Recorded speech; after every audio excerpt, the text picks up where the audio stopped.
गुरु प्यारी सात संगत जी, राधा स्वामी जी। स्वागत है आप सबका एक और नई वीडियो में। संगत जी, आज की वीडियो में हम आपके साथ बाबा जी ने डेरा ब्यास में सत्संग में जो फरमाया था वो आपके साथ साझा करेंगे। तो संगत जी, वीडियो को आखिर तक ज़रूर देखिएगा और अगर आप हमारे चैनल पर नए हैं तो चैनल को सब्सक्राइब ज़रूर करें जी। आज बाबा जी ने स्वामी जी महाराज जी की बाणी ली थी, जग में घोर अंधेरा भारी। बाबा जी ने फरमाया, ये हुजूर स्वामी जी की बाणी है, ये चेतावनी का शब्द है।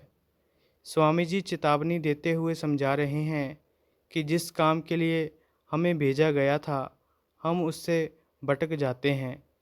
बाबा जी ने कहा, हम बाहर देखते हैं तो हमें हर तरफ प्रकाश ही प्रकाश दिखाई देता है, लेकिन संत महात्मा क्यों अंधेरे की बात करते हैं? तो उनका ताल्लुक़ हमारे बाहरी माहौल से नहीं है, वो तो हमारी अंदरूनी अवस्था के बारे में बात कर रहे हैं। परमार्थ एक रियलाइजेशन है, सच की पहचान करना है। बाबा जी ने फरमाया कि सच्चा ज्ञान कौन सा है? सच्चा ज्ञान है ज्ञान ध्यान धुन जानिए अकथ कहाए सोए। सोजी हमें तब आएगी जब हम धुन के साथ जुड़ेंगे। बाबा जी ने कहा, कहने को हमारी आंखें खुली हैं, लेकिन फिर भी हम ठोकर खाते हैं। हमें पता नहीं है हमारे साथ क्या होने वाला है। इस अज्ञानता में हम डर डर के जी रहे हैं। इससे बड़ा अंधेरा और क्या हो सकता है? बाबा जी ने कहा, वाणी में भी गुरुगर ने फरमाया है, एका संगत एकत ग्रह बसते मिल बात न करते भाई। यानी कि आत्मा और परमात्मा दोनों एक ही शरीर के अंदर रहते हैं, लेकिन फिर भी वे एक दूसरे से दूर हैं, क्योंकि हमने आत्मा और परमात्मा के बीच होमे की दीवार खड़ी कर रखी है। हमें इसका एहसास नहीं है, हम तो शरीर के साथ जुड़े हुए हैं। आगे आपने फरमाया, अंतर अलख न जाई लखिया विच पर्दा होमे पाए। बाबा जी ने कहा, पहले हम पूरे परिवार के बारे में सोचते थे, अब हम अपने बारे में सोचते हैं।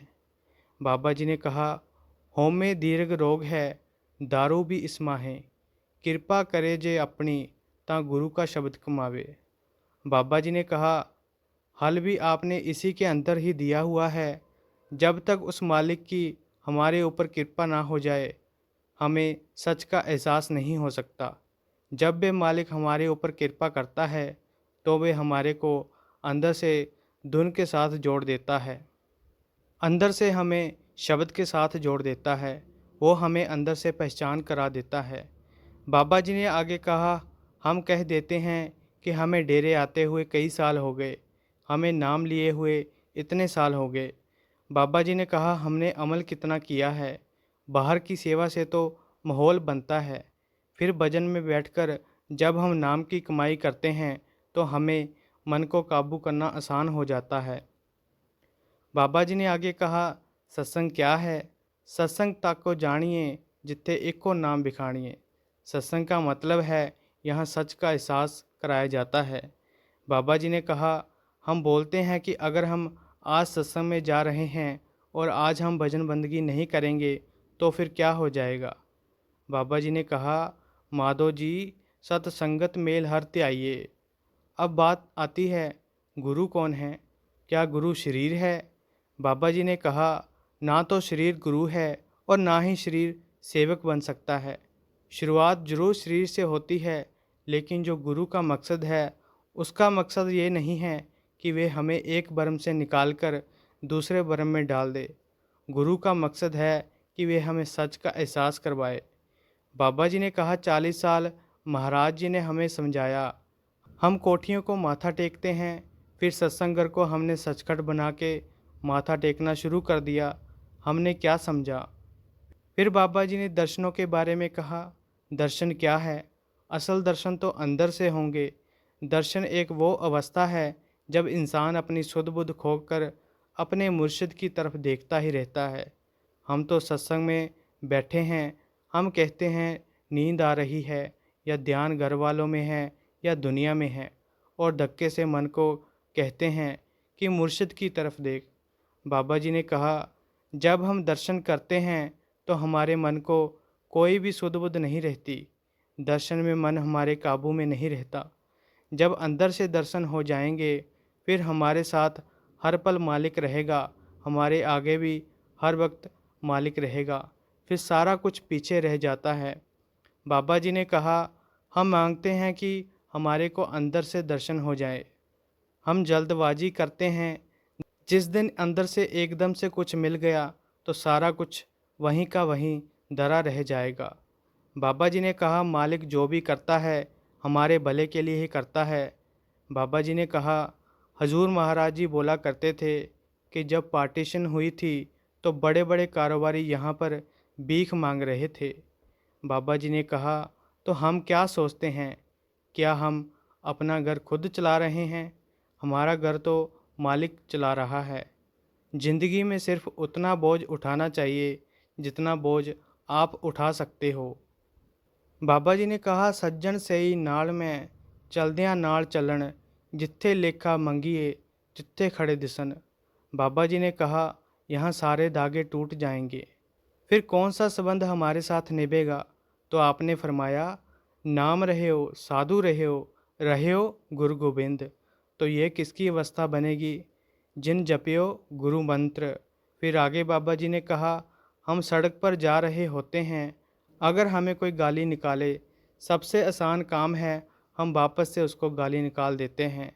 बाबा जी ने कहा, हजूर कहा करते थे, अगर एक बेवकूफ़ है तो दो बेवकूफ़ तो ना बनो।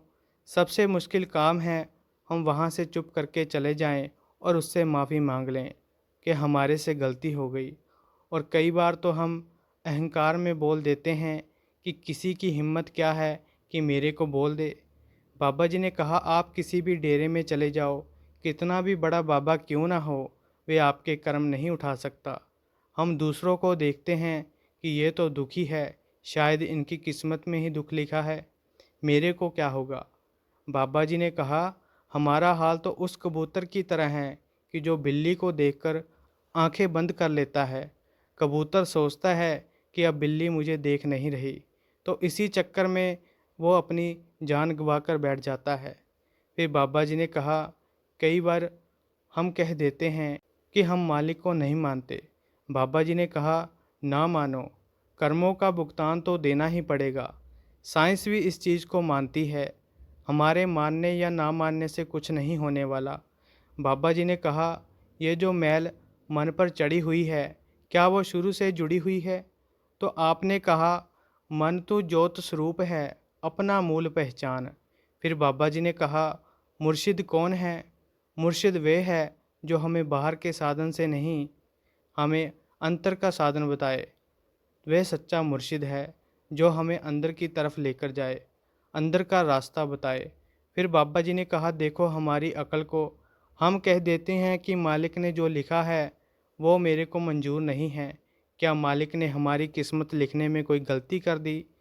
बाबा जी ने कहा, तुद बिन होर किछ मंगना, सब दुखां दे दुख, दे नाम संतोखिया, उतरे मन की भुख। बाबा जी ने आगे कहा, मालिक किसे मिलेगा? जो हर वक्त उस मालिक के ध्यान में लगा हुआ है, हर वक्त उस मालिक की भक्ति में लगा हुआ है। बाबा जी ने कहा, नानक के घर केवल नाम, उस मालिक के घर केवल नाम की कमाई की पहचान है, शब्द की कमाई की पहचान है।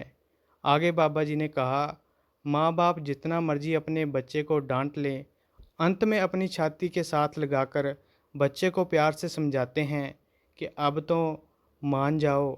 आखिर में बाबा जी ने कहा, हमने नाम की कमाई की तरफ ध्यान देना है, शब्द की कमाई की तरफ ध्यान देना है।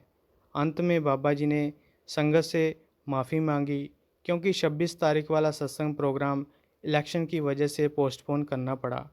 बाबा जी ने कहा, हमारे लिए सारी पार्टियां एक जैसी हैं, आप जिसे मर्जी वोट डाल सकते हैं।